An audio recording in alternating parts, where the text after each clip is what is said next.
तो what we are discussing the previous lecture was, हमने start किया था बहुत लास्ट लेक्चर से हमने स्टार्ट किया था रैम पढ़ना, और रैम हमने देखा कि कैसे कंस्ट्रक्ट होता है। इससे पहले हम लोग पढ़ चुके हैं रजिस्टर्स के बारे में। Okay, both are these are memory module, ये दोनों मेमोरी में आता है। तो हमने एक मेमोरी हायरार्की पढ़ा था जिसमें हमने कैशेस एंड सेकेंडरी स्टोरेज ये सब पढ़ा था apart from these two things. उसके पहले हमने गेट्स और वो सब हाफ एडर फुल एडर पढ़ के हमने ALU बनाया था। तो this was called as arithmetic logic unit. ये क्या करता था? It used to perform addition, subtraction, multiplication, division and logical operators like greater than, less than, greater than, equal to, less than, equal to, not equal to. तो ये सब operations को हम लोग लॉजिकल ऑपरेटर्स कहते हैं, जो आपको यहाँ पे दिख रहे हैं। दीज आर लॉजिकल ऑपरेटर्स जो कि आप लोगों ने स्कूल में पढ़े होंगे, and these are called as arithmetic operators. ठीक है, और यहाँ पे आपके पास ये मेमोरी मॉड्यूल्स है। अब हमारा टास्क क्या है कि हम कैसे इन चीजों को यूज करके कुछ यूजफुल कंपोनेंट बनाएंगे। तो that useful component once we use these things is called a processor. ठीक है, आपने सुना होगा नाम सेंट्रल प्रोसेसिंग यूनिट, CPU। तो हम ये CPU बनाने जा रहे हैं आज। तो this CPU is called as brain of computer. तो this over here is called as brain of computer. क्यों?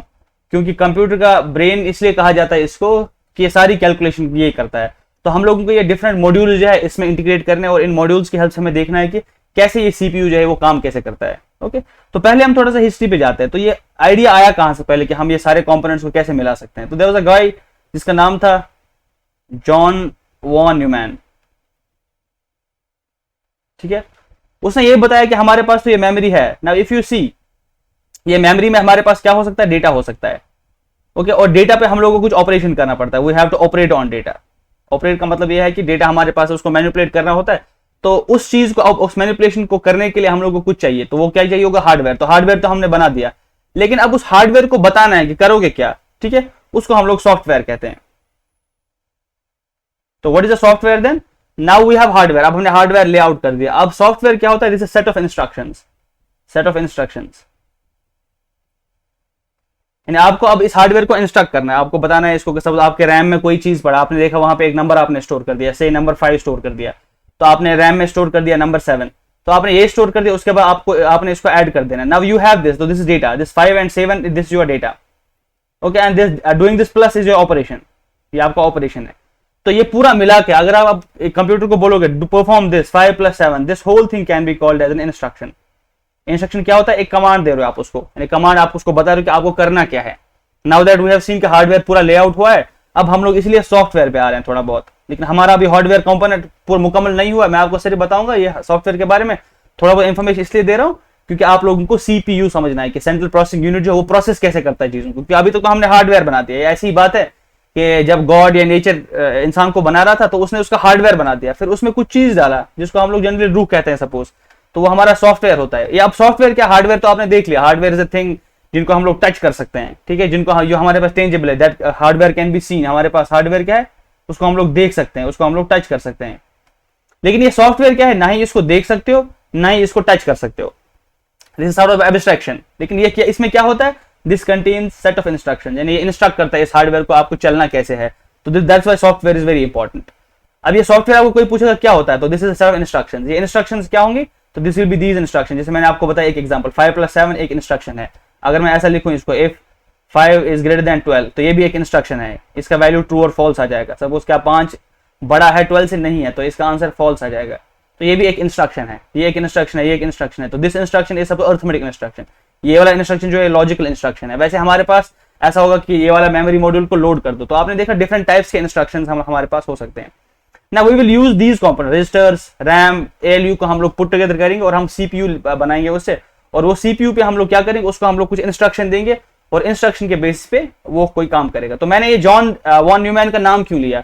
बिकॉज इसने क्या बोला, इसने बोला हम ऐसा एक आर्किटेक्चर बना सकते हैं, हम कंप्यूटर को ऐसे बना सकते हैं कि इसका जो डेटा है और प्लस इंस्ट्रक्शंस है, इसको हम लोग मेमोरी में एक जगह ही स्टोर करेंगे। We will keep them in the memory. ठीक है, अगर आप ऐसा देखोगे, अगर हमारे पास कोई इंस्ट्रक्शन अलग होता है, प्रोग्राम लिखने का कोई अलग चीज होता है, उसको भी रख सकते हैं। We can keep it outside computer, यानी कि हमने ऐसा किया कि डेटा हमने कंप्यूटर में रख दिया, फिर कोई चीज लाया बाहर से और उसको लगा दिया, मे बी वो चीज प्रोग्राम था तो वो उस डेटा पे ऑपरेट कर रहा था। तो जॉन वॉन न्यूमैन ने क्या बोला, बोला ये जो डेटा आपका है और ये जो इंस्ट्रक्शन है, इसको हम लोग रैम में स्टोर करते हैं।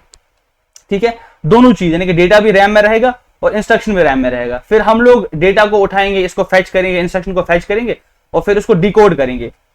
यानी हम क्या करेंगे, हम पहले इंस्ट्रक्शंस को फैच करेंगे, और उसके बाद उसको डिकोड करेंगे, और उसके बाद सीपीयू को यूज करके हम लोग एग्जीक्यूट करेंगे, यानी ये सब चीज। तो इस चीज को हम लोग कहते हैं इंस्ट्रक्शन साइकिल।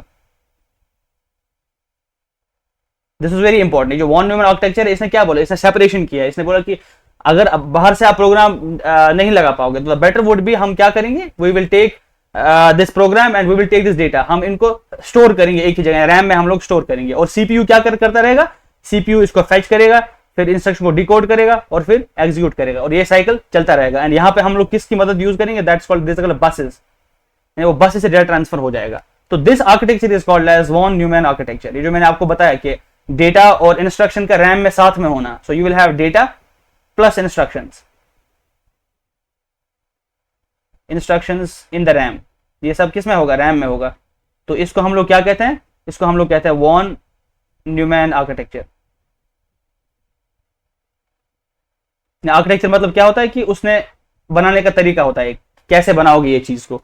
तो उसने ये बोला कि डेटा को भी उसी में रखो, रैम में रखो, इंस्ट्रक्शंस को भी उसी में रखो। इंस्ट्रक्शंस क्या करेंगी, they will operate on the data. तो इसलिए मैंने आपको बोला सॉफ्टवेयर क्या होंगी, software is a set of instructions. अब ये कहीं पे तो पहले रुकेगा, और फिर हम लोग क्या करेंगे, सपोज हम लोग कुछ इंस्ट्रक्शन लिख रहे हैं, तो वो इंस्ट्रक्शन हम किस में लिखेंगे, एक सॉफ्टवेयर में लिखेंगे, जिसको हम लोग प्रोग्राम भी कह सकते हैं, एक प्रोग्राम में लिख सकते हैं। अब बहुत सारे प्रोग्राम मिलकर सॉफ्टवेयर बनाते हैं, प्रोग्राम भी सेट ऑफ इंस्ट्रक्शंस होती है। ये प्रोग्राम हम लिखेंगे, जनरली हम क्या करते हैं, हम कोई हाई लेवल लैंग्वेज यूज करते हैं, से पाइथन, सी प्लस प्लस या कोई और लैंग्वेज यूज करते हैं। लेकिन आपको क्या पता है, आपको पता है कि मशीन क्या समझता है, जस्ट बाइनरी, ठीक है। तो इसमें बहुत सारा स्टेप्स ऑफ कन्वर्जन होगा। तो ये प्रोग्राम जो हमने लिखा हाई लेवल लैंग्वेज में, high level language as in Python में कोड लिखोगे आप लोग सी में लिखोगे, आपने सी प्लस प्लस में लिखोगे, तो इसको कहीं ना कहीं कन्वर्ट करना पड़ेगा। अदरवाइज अगर आप मशीन कोड डायरेक्ट लिख सकते हो, दैट्स वेरी गुड, क्योंकि मशीन उसको डायरेक्टली रीड करके डायरेक्टली कुछ कर सकती है।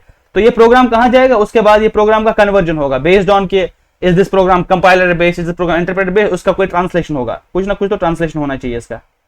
अगर हम कुछ प्रोग्राम लिख रहे हैं तो वो वर्ड्स तो समझ नहीं आएंगी कंप्यूटर को क्या समझ आता है, बाइनरी, जीरो और वंस।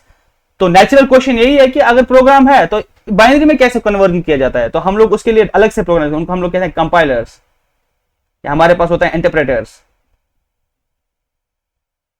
ठीक है। कंपाइलर और इंटरप्रेटर क्या करता है, ये इस प्रोग्राम को उठाते हैं, इसको एग्जीक्यूटेबल कोड बनाने, इसको कन्वर्ट करते हैं, what's called as machine code. Machine code क्या होता है, वो कोड, वो इंस्ट्रक्शन जो डायरेक्टली बाइनरी में लिखेंगे, डायरेक्ट बाइनरी। क्योंकि कंप्यूटर सिर्फ ऑन ऑफ समझता है, कंप्यूटर सिर्फ वंस एंड जीरो समझता है, बिजली का होना ना होना समझता है, if it is an electrical और इलेक्ट्रॉनिक्स मशीन।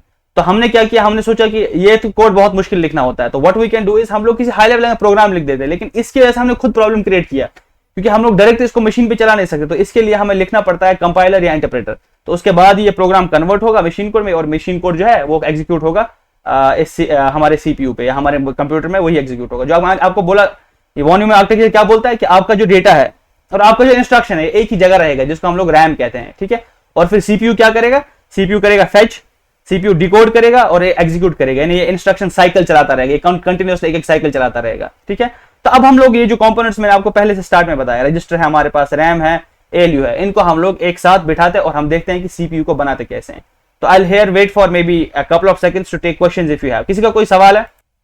तो आपने देखा कि हमने पहले ही मेमोरी मॉड्यूल बनाया था, आपको मैंने रैम फिजिकल भी दिखाया था, मैंने आपको ऑन पेपर भी बना के दिखाया था। अब आप ऐसा मान लो कि रैम ऐसी है, सपोज आपके पास ऐसा एक रैम स्टिक है, दिस इज योर रैम, जिसको आप रैम मान लो, ठीक है। ये जो आपके पास फिजिकल है, मैं बहुत ही बेसिक कंप्यूटर बनाने वाला हूँ, बेसिक कंपोनेंट्स को मैं जोड़ूंगा। बट जो आज के मॉडर्न कंप्यूटर है उनका आर्किटेक्चर बहुत ही कॉम्प्लेक्स होता है, लेकिन कॉन्सेप्चुअली आपको थोड़ा बहुत समझ आए कैसे बनाते हैं।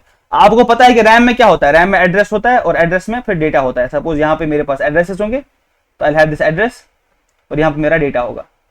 सपोज एड्रेस में मान लेता हूँ 0 से लेके सपोज 16 तक है, 0 से लेके 15 तक यहाँ पे मेरे पास है। This is suppose my address, ये मेरा इतना ही मेरे पास मेमोरी है। सपोज 0 पे कुछ है, 1 पे कुछ है, 2 पे कुछ है, दिस 1 2 3 4 5 6 7 8 9 उप्स 9 10, थोड़ा सा इसको बड़ा बनाते हैं, 11 12 13 14 और 15। तो मैंने एक रैम को बड़ा कर दिया, let me make it a little bigger. Sorry for my drawing, क्योंकि इतना अच्छा ड्राइंग नहीं है मेरा, तो but anyway you will have to manage. मेरे पास ये क्या है, this is my address and these are my, यहाँ पे जो मैंने लिखा है दिस इज माई एड्रेस, और यहाँ पे जो मेरे पास ऊपर मैं लिखूंगा तो दिस इज माई डेटा। तो यहाँ पे मेरे पास एड्रेसेस होगा और यहाँ पे डेटा होगा, और ये मॉड्यूल हमने पिछली बार बनाया है। Now you know that her address पे हमारे पास कुछ डेटा हो सकता है, और डेटा को मैं किसी भी तरह स्टोर कर सकता हूँ। सपोज अगर मैं यहाँ पे ये लाइन्स बना दूं, आई शो यू दिस। तो ये एक्स मेमोरी मॉड्यूल आप ऐसे मान लो, ऐसा है। ओके, अब बाकी अब मैं खुद फिल कर देता हूँ। और उसके बाद मुझे पता है कि मेरे पास रजिस्टर्स भी होती है। तो व्हाट रजिस्टर्स आपको पता है वो क्या है। रजिस्टर्स बहुत ही वो टेम्परेरी यूज में आती है, जो सीपीयू के साथ हम लोग जोड़ देते हैं और उसको वो एक्सेस कर सकते हैं। हम मान लेते हैं कि हमारे पास 4 रजिस्टर्स है। रजिस्टर ए, ठीक है, ऐसे करके। वैसे मेरे पास है रजिस्टर बी, रजिस्टर सी और डी, ऐसा करके। Register C, I am out of spaces, let me again make it a little bit smaller, ताकि मैं 4 रजिस्टर बना पाऊं यहाँ पे। 1 2 3 और 4। मैं ये मान लेता हूं कि मेरे पास रजिस्टर 4 रजिस्टर्स है। इनको मैं नाम रख देता हूं A B C and D, ठीक है। अब आपको पता है मैंने रैम भी लगा दिया, मैंने इसमें रजिस्टर भी लगा दिया। अब आपको पता है और एक कंपोनेंट है जो इंपॉर्टेंट कंपोनेंट है, जो क्या करता है, अर्थमेटिक और लॉजिकल ऑपरेटर्स करता है। उसको हम लोग क्या कहते हैं, ALU, जो कि मैंने यहाँ पे आपको बताया था, उसको हम लोग ALU कहते हैं। यहाँ पे आपको दिखाई देगा ये। तो ALU आपको पता है कैसे हम लोग बनाते हैं। तो ALU जो पिछली बार मैंने बनाया था, it was like this V shape structure, ऐसे कुछ बनाते हैं हम लोग ALU को, ठीक है। ये ALU क्या करता है, ये इनपुट लेता है और यहाँ से इनपुट लेता है, यहाँ से इनपुट लेता है और कुछ आउटपुट प्रोड्यूस करता है। तो this is what ALU is. यहाँ पे मैं लिख देता हूँ इसको ALU। और ये सब मेरे पास क्या है, दीज आर माय रजिस्टर्स। ये मेरे पास रजिस्टर्स होती है, ठीक है। अब मेरे पास कौन कौन सा कंपोनेंट है, डेटा रैम का कंपोनेंट है। रैम इज आउटसाइड सीपीयू, इसको मैं आउटसाइड सीपीयू ले, लेकिन ये जो रजिस्टर्स है this is part of CPU, CPU के पार्ट में आ जाता है ना। अभी हमें क्या करना है, अभी इससे पहले जैसे मैंने बताया कि आपको इंस्ट्रक्शंस को बताना होता है, तो इससे पहले हम लोग कुछ इंस्ट्रक्शन बताए, हम लोग क्या करते हैं, हम लोग इंस्ट्रक्शन टेबल बना देते हैं। यानी हर एक आर्किटेक्चर के लिए अपना अपना इंस्ट्रक्शन टेबल होता है। इंस्ट्रक्शन टेबल कैसा होता है, सपोज अगर आपको कोई चीज लोड करना है, आपको किसी रजिस्टर में लोड करना है, तो आप ऐसे बताओगे, यहाँ पे एक इंस्ट्रक्शन लिखा जाएगा, ठीक है। उसका अपना एक कोड होगा, उसको हम लोग ऑप कोड कहते हैं। अगर आपने पिछले लेक्चर ध्यान से देखा होगा, उसको हम लोग ऑप कोड से डिफाइन करते हैं, ठीक है। यानी कि इंस्ट्रक्शन होगा, उसका ऑप कोड होगा, उसका एड्रेस या रजिस्टर किस एड्रेस में लेना है और किस रजिस्टर में। मान लेते हैं कि इंस्ट्रक्शन ऐसा है, आप ऐसा लिख सकते हैं, इंस्ट्रक्शन लोड ए, ये एक इंस्ट्रक्शन है कि लोड ए करो। तो ये क्या करेगा, तो ये इट रीड्स रैम, ये रैम को रीड करेगा, रीड्स द रैम, ठीक है। और उसके बाद क्या करता है, जो भी उस रैम के लोकेशन में वैल्यू होगा वो उसको लोड कर देगा रजिस्टर ए में। यानी कि लोड ए इंस्ट्रक्शन होगा। उस इंस्ट्रक्शन का मतलब क्या होगा कि ये रीड करो रैम से कोई पर्टिकुलर वैल्यू और उसको लोड कर दो किस में, रजिस्टर ए में। और इसका अपना ऑप कोड होगा, क्योंकि आपको पता है हम लिखेंगे तो नहीं है लोड ए, हम लोग उसका ये करेंगे। तो लेट्स से दिस डिस्क्रिप्शन, इसको हम यहाँ पे डिस्क्रिप्शन लिख देते हैं, डिस्क्रिप्शन।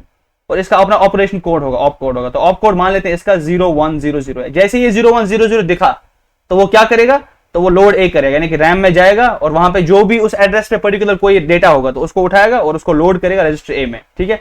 और एड्रेस क्या होगा, इसका एड्रेस 4 बिट मानेंगे हम लोग, 4 बिट एड्रेस, क्योंकि हमने यहाँ पे अगर देखा तुमने तो दिस इज 4 बिट एड्रेस, क्योंकि हम लोग 16 तक एड्रेस कर रहे हैं, 0 से लेके 15 तक, 1111 0000 से लेके 111 तक। तो ये पहला इंस्ट्रक्शन है। वैसे हम लोग लोड बी, तो लोड बी क्या है, बी वाला रजिस्टर में लोड करो। If this is load B, तो it will read from the RAM, ये रैम से पड़ेगा और रजिस्टर बी में इसको लोड कर देगा। तो ये इसका डिस्क्रिप्शन है। इसका ऑप कोड क्या है, 0001, ये हमने ऑपरेशन कोड रखा है इसका। और ये भी सेम चीज, ये भी 4 बिट एड्रेस पड़ेगा, ठीक है। ये 4 बिट एड्रेस, यहाँ पे हमारे पास जो एड्रेस और रजिस्टर किस में होगा, ये 4 बिट वो पड़ेगा एड्रेस, और जो रजिस्टर में होगा तो वहां पे ये पड़ेगा। और उसके बाद हम लोग स्टोर कर सकते हैं। स्टोर मतलब कि राइट इन रजिस्टर, आपको रजिस्टर में लिखना है। अभी तो लोड कर रहे थे, तो आपको रजिस्टर में कोई चीज स्टोर कर देना। आप ऐसा लिख सकते हो स्टोर ए, एक और ये इंस्ट्रक्शन लिख सकते हो स्टोर ए का क्या मतलब होगा कि right from register A into the RAM, यानी आप रजिस्टर ए से उठाओगे कोई चीज और रैम में लिख दोगे। यहाँ पे उल्टा कर रहे थे, आप रैम से रीड कर रहे थे और रजिस्टर में लिख रहे थे, तो दिस वाज लोड ए, यानी रैम से उठाया रजिस्टर में डाल दिया। लोड बी का मतलब क्या था, रैम से उठाया और रजिस्टर बी में डाल दिया। तो स्टोर ए का क्या मतलब है, अब इस रजिस्टर ए से उठाओगे और रैम में डाल दोगे, this is meaning of store A, या स्टोर बी ऐसे कर सकते हो। और आपके पास और एक कोई ऑपरेशन सपोज ऐड मान लेते, तो ये बहुत बड़ा टेबल होगा, मैं कुछ 5-4 इंस्ट्रक्शन ले लिखूंगा और उसके बेसिस पे आप इसको एक्सटेंड कर सकते हो। ऐड मतलब क्या है कि जो भी आपके पास रजिस्टर्स है तो आप उन दोनों को ऐड कर दो, ऐड 2 रजिस्टर्स, और store result in second register, यानी आप ऐड करो दो, सपोज आर ए और आर बी को ऐड करो और ये जो रिजल्ट है इसको स्टोर करो सपोज रजिस्टर ए में। और इसका भी अपना ऑप कोड, इन दोनों का भी ऑप कोड होगा। इसका ऑप कोड मान लेते हैं 0010 है और इसका ऑप कोड 1000 है, ठीक है।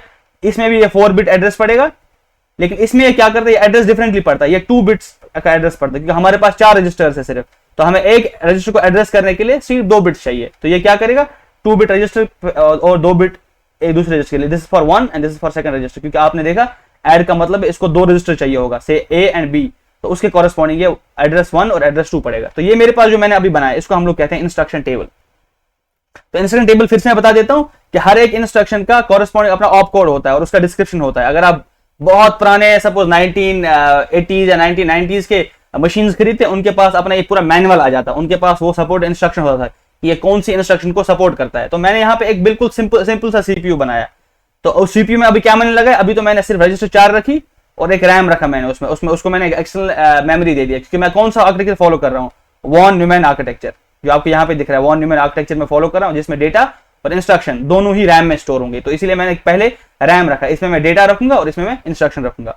और मेरे पास जो ये 4 रजिस्टर्स है ये यूज होंगी जब सीपीयू अपना काम करेगा। तो these are generally use for temporary calculations, कि इसे लोड करेगा, फिर इसमें बिलियंस ऑफ टाइम्स चेंज होगी 1 सेकंड में, लोड किया इसमें, फिर कुछ कैलकुलेशन किया, फिर इसमें फिर से राइट कर दिया। तो these are all sort working memory, इसीलिए इसको हम लोग वर्किंग, या ये भी आपके पास वर्किंग मेमोरी होता है। और अगर परमानेंटली आपको स्टोर करना है तो वो आप फिर सेकेंडरी स्टोरेज में स्टोर कर दोगे। फिलहाल के लिए आपने ये देखा। और एएलयू क्या करेगा, एएलयू यहां से रजिस्टर से पढ़ेगा, उसके बाद खुद में लोड कर देगा पर्टिकुलर ऑपरेशन और पर्टिकुलर सर्किटरी, क्योंकि इसका पूरा सर्किट आपने देखा है। अब मैं डिफरेंट लेवल ऑफ एब्स्ट्रैक्शंस आपको दिखा रहा हूं कि ये आपने इसका पूरा सर्किट पढ़ा है, इसका पूरा सर्किट पढ़ा हुआ है, और इन रजिस्टर्स का पूरा सर्किट आप लोगों ने पढ़ा हुआ है। तो now मैंने आपको बोला कि मैंने एक इंस्ट्रक्शन टेबल बना दिया, और मैं इसको और भी एक्सटेंड कर सकता हूं, क्योंकि अभी मैंने सिर्फ load A, load B, store A add रखा, और आप और भी टाइप की इंस्ट्रक्शन, मल्टीप्लाई करना है आपको, उसका इंस्ट्रक्शन होगा, आपको सब्ट्रैक्शन करना है उसका इंस्ट्रक्शन होगा, आपको डिवीजन करना है उसका अपना इंस्ट्रक्शन होगा। ठीक है, वो सब आपको एक इंस्ट्रक्शन टेबल में बनाना पड़ेगा। सो नाउ अब क्या होगा, मान लेते हैं अभी हमने क्या किया, हम इसमें डेटा हम लोग स्टोर करना स्टार्ट कर देते हैं। The first resistor that you have, हमारे पास जो रजिस्टर होता है ना पहला, तो उस रजिस्टर को हम लोग कहते हैं यहाँ पे जो पहले, उसको कहते हैं हम लोग इंस्ट्रक्शन एड्रेस रजिस्टर। यहाँ पे और एक रजिस्टर होता है, उसको हम लोग कहते हैं इंस्ट्रक्शन एड्रेस रजिस्टर। इसका यह मतलब है कि आपको कोई एड्रेस रखना पड़ेगा रैम में से कि जहां पे आपका इंस्ट्रक्शन स्टोर्ड है। ठीक है ना, वो एड्रेस रखना पड़ेगा। सपोज मान लेते हैं इसका स्टार्ट हर जगह 000 से स्टार्ट हुआ, क्योंकि यहाँ पे आपका दिखेगा तो 4 बिट का एड्रेस, हमने इसको ऐसे इनिशियलाइज किया। अब उसके बाद एक और रजिस्टर होता है, उसको हम लोग कहते हैं इंस्ट्रक्शन रजिस्टर। ये खुद में इंस्ट्रक्शन रजिस्टर होता है, इंस्ट्रक्शन रजिस्टर। एक होता है एड्रेस रजिस्टर, यानी कि वो एड्रेस स्टोर करता है। दूसरा क्या करता है, दूसरा इंस्ट्रक्शन होता है, वो खुद में इंस्ट्रक्शन स्टोर कर देता है। अब ऐसा मान लो आपकी मेरे पास ये रैम है, इस रैम में मेरे पास डेटा भी है और इस रैम में मेरे पास इंस्ट्रक्शंस भी। अब मैंने मान लो कि यहाँ से 0 मेरे पास है ना, आई हैव दिस 0। मैं एग्जैक्टली देखता हूँ कि अगर मेरे पास कोई एग्जांपल होगा जिससे मैं एग्जैक्टली ऐड कर पाऊंगा। Let me give me a second और सो। हाँ, यहाँ पे मैं ऐसा करूंगा 0 0 1 0 1 1 0। ठीक है, तो ये मान लो ये मेरे पास एक एड्रेस स्टोर है, ये इंस्ट्रक्शन है, ये एक इंस्ट्रक्शन है। ठीक है, उसके बाद मेरे पास दूसरा इंस्ट्रक्शन है, ऐसे करके 0 0 0 फिर 5 टाइम्स 1। ठीक है, ऐसे करके, कि आपको पता है कि यहाँ पे मेरे पास 8 बिट्स का ये डेटा या 8 बिट्स का ये इंस्ट्रक्शन होगा। अब जैसे ही स्टार्ट होगा, जब मैं स्टार्ट करूंगा ये इंस्ट्रक्शन ऐड रजिस्टर से, इंस्ट्रक्शन एड्रेस रजिस्टर, तो ये क्या करेगा, ये यहाँ पे जाएगा। इसने देखा कि यहाँ पे कुछ तो लिखा हुआ है। ठीक है, ये इसको अपने में लोड कर दिया, इसको यहाँ पे लोड कर देगा। ठीक है, और जैसे लोड किया और क्या लिखेगा यहाँ पे 0 1 0 0, और उसके बाद बाकी 1 1 1 1 0 1। यानी इसने ये एड्रेस उठाया क्योंकि इसमें ये एड्रेस स्टोर था, यानी जो हमारे पास इंस्ट्रक्शन एड्रेस रजिस्टर था, इसको हमने उठाया, इसको रीड किया और हम लोग सीधा रैम पे चले गए। यानी रैम पे हमने बोला कि इसको फेच करो, यानी हमने वायर से इसको कनेक्ट कर दिया होगा, तो इसने हमने फेच किया ये एड्रेस, और इसमें हमने देखा कि यहाँ पे ये डेटा, इसको हम लोग कहते हैं फेच साइकिल। जो मैंने आपको बताया कि इंस्ट्रक्शन साइकिल होता है, तो अभी हम लोग किस साइकिल में है, फेच साइकिल में। ठीक है, तो फेच साइकिल में मैं पहला ये कर रहा हूँ कि इंस्ट्रक्शन को मैं रीड, इसका एड्रेस देख रहा हूँ, और फिर मैं वहां पे जा रहा हूँ और इसको उठा के इसमें डाल रहा हूँ, यानी इंस्ट्रक्शन जो मेरे पास रजिस्टर है, तो उसमें मैंने जैसे इसको डाला, तो now I have to decode this, कि इसमें लिखा क्या है। ठीक है, अगर मैं इसको देखूं, ये जो आप मेरा 4 पहले है, इसको हम लोग ऑप कोड बोलते हैं। ये जो पहले 4 वाले बिट्स हैं, इसको हम लोग ऑप कोड बोलेंगे। ठीक है, ऑप कोड यानी 0 1 0 0। अगर आप ये इंस्ट्रक्शन टेबल देखोगे, इसमें मैंने 0 1 0 0 आप देखोगे, यहाँ पे लिखा है कि load A this read the RAM, ये रैम पड़ेगा और इसको रजिस्टर आर में लोड कर देगा। यानी कि ये कौन करेगा, तो ये हमारे पास एक यूनिट, तो उसको हम लोग कहते हैं कंट्रोल यूनिट। ये सब जो चीजें हैं ना जो यहाँ पे मैं लिख रहा हूँ, ये कंट्रोल यूनिट में होती है। This is inside control unit. ठीक है, यहाँ पे मैं इसका नाम लिख देता हूँ कंट्रोल यूनिट। ठीक है, कंट्रोल यूनिट में क्या है, पहली चीज जो आपने देखी उसमें है इंस्ट्रक्शन एड्रेस रजिस्टर। वो क्या करता है, वो देखता है कि कौन सी इंस्ट्रक्शन मुझे उसका एड्रेस है मेरे पास। तो जैसे ही स्टार्ट करोगे आप कंप्यूटर को, वो स्टार्ट करता है, ओ अच्छा मेरे पास ये 0 एड्रेस है, तो इस 0 एड्रेस में मेरे पास ये वाला इंस्ट्रक्शन है, वो उसको फेच कर देता है और डालता किसमें, इंस्ट्रक्शन रजिस्टर में। और इंस्ट्रक्शन रजिस्टर में हमारे पास यहाँ पे 8 बिट्स है, तो पहले हम लोग पढ़ेंगे ऑप कोड। तो ऑप कोड में क्या है, 0 1 0 0। तो यहाँ पे मैंने देखा कि 0 1 0 0 जो है 0 1 0 0, ये क्या है, रीड द रैम एंड ये राइट किस में करता है, इसको रजिस्टर ए में। और क्या पढ़ता है, ये वाली 4 बिट एड्रेस, दिस इज 1 1 0 1। तो 1 1 0 1 कितना होता है, दिस इज 8 4 12 और 13। और 13 में आप देख सकते हो कोई यहाँ पे कुछ स्टोर होगा, कुछ डेटा। ये 13 जो रजिस्टर ये डेटा है। तो यहाँ पे ये सेकंड एड्रेस है, ये उसको एड्रेस करेगा और उसको फेच करके ए में डाल देगा। अब डेटा में मान लेता हूँ यहाँ पे सपोज मेरे पास है 00 कितने जीरो मैं लिखूं 0001 ऐसा कुछ, ठीक है। तो ये वाला जो डेटा यहाँ पे है 13 पे, इसको मैं लोड करके इसमें डालूंगा कि वंस दिस इज सीन। तो ऑप कोड क्या है मेरा, ऑप कोड 0100 और उस ऑप कोड को अगर देखोगे it reads the RAM, RAM को रीड करना है कौन सा एड्रेस, ये वाला एड्रेस, और ये वाला एड्रेस कहाँ दिया हुआ यहाँ पे, ठीक है। अगर आप देखोगे इंस्ट्रक्शन में सब कुछ लिखा हुआ, this is your instruction, instruction को मैंने लोड कर दिया। अब इंस्ट्रक्शन को हम लोग डिकोड करना स्टार्ट कर दिया, तो इसको हम लोग कहेंगे डिकोड फेज।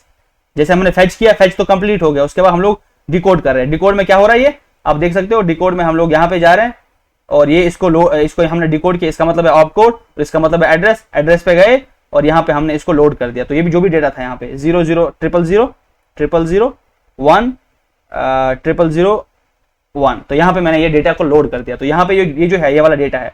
तो आप देख सकते हो डेटा और जो इंस्ट्रक्शंस है, जो मेरे पास इंस्ट्रक्शंस है, इनको मैं रैम में रख रहा हूँ, इंस्ट्रक्शन को थोड़ा ऊपर रख रहा हूँ और डेटा मेरे पास नीचे है, ठीक है। अभी ये आपका पहला इंस्ट्रक्शन हो गया था, इसको मैंने क्या किया, इसको मैंने उठा के डिकोड कर दिया और इसको सपोज मैं यहाँ पे एग्जीक्यूट कर दिया। ये वाला जो चीज है डिकोड करने के बाद एग्जीक्यूशन मैंने डाल दिया, रीड द रैम एंड मैंने उसके बाद इसको रजिस्टर ए में डाल दिया। अभी मेरे पास क्या होगा, यहाँ पे काउंटर इंक्रीज होगा, ये जो है ना ये वाला, इसमें सेकंड पे आ जाए, पहले 000 था, it will now go to 0001। जैसे मैंने एक साइकिल कंप्लीट किया, मैंने साइकिल कंप्लीट किया, फेच, उसके बाद डिकोड, उसके बाद एग्जीक्यूट, और उसके बाद क्या हुआ, ये इंस्ट्रक्शन जो है एड्रेस इसका रजिस्टर जो होगा it will be 1 bye up, it will be up by 1। तो यहाँ पे क्या होगा, अब ये 2 पे आ जाएगा। अब तुम्हारे पास ये सेकंड इंस्ट्रक्शन है ये वाला, अब क्या होगा, अब ये लोड हो जाएगा यहाँ पे, दिस विल ओवरराइट इट। अब इसमें क्या है, इसमें आप देख सकते हो, इसमें 3 0 बाकी सब 1s है, तो 1 1 1 1। अब हमने हमारे पास फिर से पहला क्या है, op code and this is your address. अब हम ऑप कोड पे जाएंगे। अब ऑप कोड में क्या है, 0001 इज रैम से उठाओ और आरबी रजिस्टर बी में इसको डाल दो और 4 बिट का एड्रेस वहां पे, यानी कि इसने मुझे बताया कि ये जो है लोड करो कौन से, लेकिन बी वाले रजिस्टर में, और ये जो है ये तुम्हारा एड्रेस है 111 15। मान लेते हैं 15 में कोई और नंबर स्टोर था, इट वाज से 1110 और यहाँ पे 0000 40 मान लेते हैं, और 40 और हमारे पास ये एक मेरे पास डेटा था। अब इससे क्या होगा, ऑप कोड क्या बोल रहा है मुझे कि रैम में जाओ इस एड्रेस पे, यानी 111 एड्रेस पे, वो मैं गया, उसमें क्या करना है आपको, उसमें आपको लोड करना है ये किस वाले रजिस्टर में, you will have to load in this register. यानी मेरे पास 0000110 ये मैंने रजिस्टर में लोड कर दिया, ठीक है। This was your second instruction. फिर मैंने फेच किया, इंस्ट्रक्शन को डिकोड किया और फिर मैंने एग्जीक्यूट किया और एक साइकिल खत्म। तो उसके बाद क्या होगा, उसके बाद यहाँ पे फिर से ये काउंटर इंक्रीमेंट होगा, this counter will go to 2012, यानी कि यहाँ पे आ जाएगा। मान लेते हैं यहाँ पे एक और इंस्ट्रक्शन हमारे पास है, दैट इज से 1000 यहाँ पे 0100 है। अब क्या होगा, ये इंस्ट्रक्शन है, अब ये फिर से इसको लोड कर देगा यहाँ पे, मैं इसको फिर से ओवरराइड कर दूंगा, ठीक है। यहाँ पे क्या है 1000 और फिर 0100, और यहाँ पे अगर तुम देखोगे 1000 फिर मैं यहाँ पे जाऊंगा, आई विल सी इंस्ट्रक्शन, क्योंकि ये ऑप कोड है, ऑप कोड में इंस्ट्रक्शन यहाँ पे जा रहा हूँ। तो अगर आप देखोगे 1000 का क्या मतलब है, ऐड, यानी अभी मुझे बोल रहा है ऐड करो। अब ऐड किनको करो, मुझे एड्रेस देखना है। अब यहाँ पे तुम्हारे पास 4 बिट्स है, यू सी 0100, आपको 2 बिट्स मतलब पहला रजिस्टर, सेकंड बिट मतलब सेकंड रजिस्टर। तो यहाँ पे कौन सा 01, यानी कि ये वाला रजिस्टर, क्योंकि इसको आप रख सकते हैं 00 नाम, इसको 01, इसको 10, इसको 11। तो यहाँ पे आपके पास ये वाला रजिस्टर सेलेक्ट होगा 01 और 00 मतलब ये वाला, 00 मतलब ये, 01 मतलब ये आपको इंस्ट्रक्शन क्या बोल रहे हैं कि ऐड करो, और ये वाला 2 रजिस्ट्रेशन है। फिर आपने वही किया, आपने क्या किया, पहले फेच, मेमोरी में चले गए और फेच किया, फिर डिकोड किया। ये इंस्ट्रक्शन क्या बोल रहा था आपको, ऐड करना है, और किन को ऐड करना है 0100, और ये रजिस्टर्स का एड्रेस है, क्योंकि ये आपको यहाँ पे देखा, आपने इसको इन एड्रेस को रजिस्टर से पढ़ना है।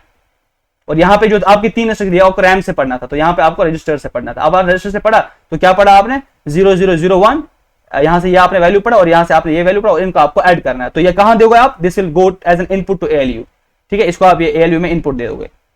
अब ये डिसाइड कौन करेगी, ये सब जो चीजें हैं ना, this is connected to control, ये सब चीज कंट्रोल यूनिट के साथ connected, this RAM is also connected. ये सब चीज जो है ना रैम के साथ कनेक्टेड है, रैम ही डिसाइड करता है कि मुझे क्या देना है। अब ये control, sorry, this is all connected to control unit. अब कंट्रोल यूनिट डिसाइड करेगा कि मुझे क्या करना है। अब कंट्रोल यूनिट इसको एक इनपुट देगा और यहाँ पे भी एक इनपुट देगा, this are all wires.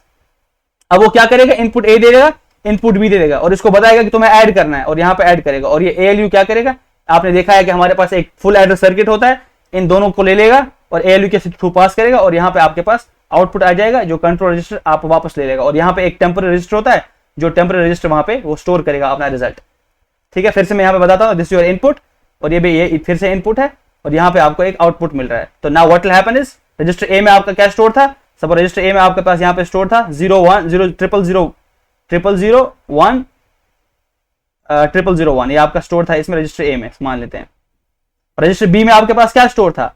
Register B में आपके पास स्टोर था 4 टाइम्स 0, 1 2 3 4 टाइम्स 0, और आपके पास स्टोर था ट्रिपल टाइम्स 1 और 0, ट्रिपल टाइम्स 1 और 0। और आपको पता है इन दोनों को ALU कैसे ऐड करेगा, ALU will use full adder, वो इसको फुल एडर यूज करेगा और इसका आपको आंसर दे देगा यहाँ पे, ठीक है। और आपको पता है फुल एडर कैसे यूज करते हैं। अगर आपको ये चीज देखना है, सपोज दिस इज 16 और 7, ये नंबर आपके पास 17 है, and this number over here is this is 14, 8 और 6 14, दिस इज योर 14। इन दोनों को आप ऐड करोगे, आप यहाँ पे देखोगे कि आपके पास कितना आएगा। I think this is 20, this is 31 probably. यहाँ पे आप 31 लिख सकते हो। 31 कैसे लिखना है आपको? 1 इसको 1 इसको 1 और इसको 1 और प्रॉब्ली 5 1s और बाकी 3 0 यहाँ पे। तो दिस इज योर, ये आपके टेम्पररी रजिस्टर में जाएगा। तो दिस इज योर 31। तो फिर से मैं आपको बता देता हूँ, probably this might be a bit complex, क्योंकि शायद आपको ये, अगर आपको ये चीज समझ आई है तो this might look little bit easy. अगर आपको ये चीज समझ आया कि हमने जो ये वॉन न्यूमैन आर्किटेक्चर कैसे डिजाइन किया, तो यहां से मैं फिर से रिपीट कर देता हूँ। तो हमारे पास क्या, हमारे पास डिफरेंट कंपोनेंट्स थे। हमारे पास कंपोनेंट था ALU, ठीक है, हमारे पास कंपोनेंट था रजिस्टर्स और हमारे पास रैम था। तो वॉन न्यूमैन ने क्या बोला? वॉन न्यूमैन ने बोला कि एक काम करते हैं, हम लोग डेटा और जो हमारे पास इंस्ट्रक्शंस है, इंस्ट्रक्शन मतलब होता है कमांड, क्या करना है, उसको हम लोग सेम रैम में स्टोर कर देते हैं, ठीक है। मैंने अब क्या किया, मैंने एक रैम बना दिया। मैंने बोला रैम मेरे पास है और इसमें मेरे पास एड्रेस है 0 से लेके मान लो 16 तक, ये एड्रेस थे मेरे पास। नाउ आई हैव यहाँ पे मेरे पास इंस्ट्रक्शंस थे, ऊपर वाले जो 1 2 3 थे ये मेरे पास इंस्ट्रक्शंस थे। नीचे मैंने यहाँ पे ये स्टोर किया, दिस वाज माय डेटा। ये जो दो मेरे पास लोकेशंस थी, लोकेशन नंबर 13 और 15, दिस वाज माय डेटा। और यहाँ पे ऊपर मैंने इंस्ट्रक्शन स्टोर की, यानी कि वॉन न्यूमैन आर्किटेक्चर के अकॉर्डिंग कि मैंने डेटा और इंस्ट्रक्शंस एक ही जगह स्टोर किया। अब जब इंस्ट्रक्शन साइकिल स्टार्ट होगा, तो साइकिल कैसे होता है? 3 चीजें होती है, फेच, डिकोड और एग्जीक्यूट। पहले वो फेच होता है। फेच कैसे होता है? वो स्टार्ट करता है किस रजिस्टर से? हमारे पास होता है instruction address register, this is instruction address register. तो इसमें मैंने आप कहां से स्टार्ट किया? 0 0 0 ऑल 0 से। तो मैंने देखा अच्छा यहाँ पे ये 0, तो फेच कर दिया, इसने यहां से उठाया और इसने इंस्ट्रक्शन रजिस्टर में इसको लोड कर दिया। तो हो गया हमारा फेच साइकिल। और सेकंड साइकिल क्या हमने किया? हमने इसको डिकोड कर दिया। डिकोड कैसे किया? क्योंकि हमने ये इंस्ट्रक्शन टेबल पहले से बनाया हुआ था, जो यहाँ पे आपको टेबल दिख रहा है, इस टेबल को हमने देखा और हमने देखा अच्छा इसमें तो मेरे पास सपोज 0 0 0 1 0 है, तो 0 0 1 0 का क्या मतलब? दिस जो ऑप कोड 0 0 1 0 का मतलब है सपोज स्टोर ए, ये वाला इंस्ट्रक्शन, ठीक है, जो यहाँ पे मैं आपको दिखा रहा हूँ।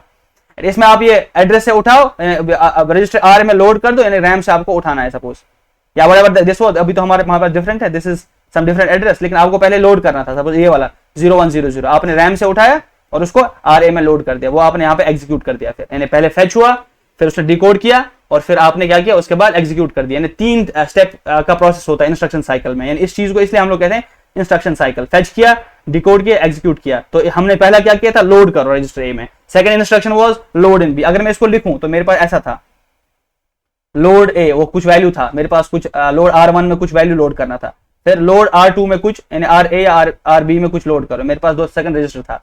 उसके बाद मैंने क्या किया? उसके बाद मेरे पास लिखा हुआ था ऐड, किसको ऐड करना है? RA और RB को ऐड करो, ठीक है, इन दोनों को ऐड करो। और उसके बाद मैंने टेम्परेरी में स्टोर कर दिया।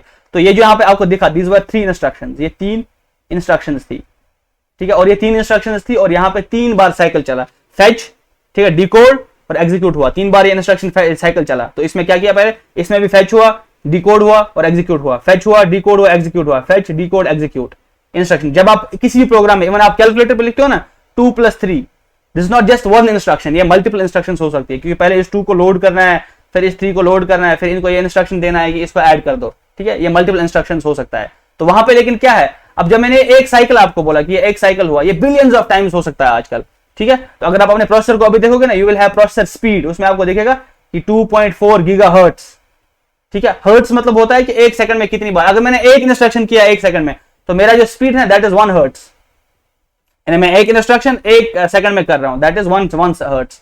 और लेकिन अगर मैं 2 इंस्ट्रक्शन कर रहा हूं, दैट इज 2 हर्ट्ज। और अगर मैं अब सपोज किलो में कर रहा हूं, आई एम सेइंग कि मैं 1000 इंस्ट्रक्शंस पर सेकंड कर रहा हूं, that is 1 kilo hertz speed, ठीक है। 1 मेगाहर्ट्ज कितना होता है? अगर मैं 10⁶ यानी कि 1 मिलियन बार कर रहा हूं 1 सेकंड में, तो उसको हम लोग कहते हैं 10 मेगाहर्ट्ज।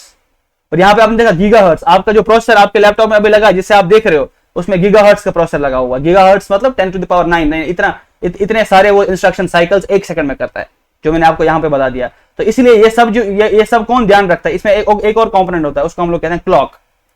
यहाँ पे एक और कंपोनेंट होता है, उसको क्लॉक कहते हैं। ये क्लॉक जो है, ये पूरे जो हमारे कंपोनेंट है उसमें देखता है कि एक इंस्ट्रक्शन कंप्लीट हुआ, दूसरा इंस्ट्रक्शन कंप्लीट हुआ, यानी क्लॉक के हिसाब से होता है। डिपेंड्स कि आपका प्रोसेसर कितना क्लॉक स्पीड का है। आपने सुना होगा कि मेरे प्रोसेसर की क्लॉक स्पीड इतनी है। क्लॉक स्पीड मतलब होता है कि मेरा प्रोसेसर जो है वो 2.4 गीगा इंस्ट्रक्शन प्रोसेस कर सकता है 1 सेकंड में। तो आपने देखा होगा गेमर जो होते हैं, जो लोग गेम्स खेलते हैं, वो क्या करते हैं, वो इन सीपीयूज को ओवर क्लॉक कर सकते हैं।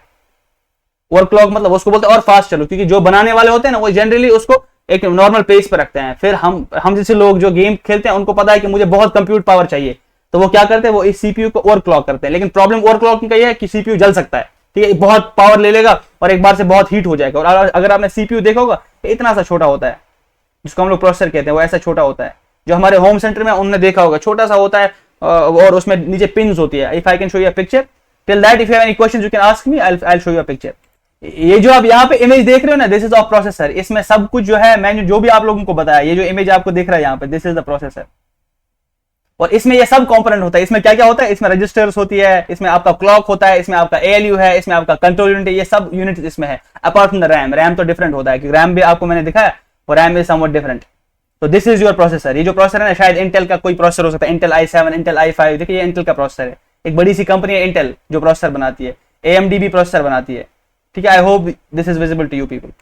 सो व्हाट वी सॉ टुडे, तो आज हमने एक सीपीयू बना दिया, और सीपीयू में हमने देखा कि कैसे डिफरेंट कंपोनेंट्स को हम लोग पुट टुगेदर करते हैं। द आर्किटेक्चर दैट जो हमने फॉलो किया, इसको हम लोग कहते हैं वॉन न्यूमैन आर्किटेक्चर। ये एक बंदा था जॉन वॉन न्यूमैन, उसने ये आर्किटेक्चर बताया था, जिसने बताया था डेटा और इंस्ट्रक्शंस वो स्टोर होती है रैम में। फिर हमने देखा कि हर एक इंस्ट्रक्शन में एक इंस्ट्रक्शन साइकिल होता है, जिसमें 3 फेजेस होते हैं। उसमें क्या होता है, फेच, डिकोड और उसके बाद एग्जीक्यूट। वो मैंने कहीं यहां पे लिखा था, तो this was your instruction cycle.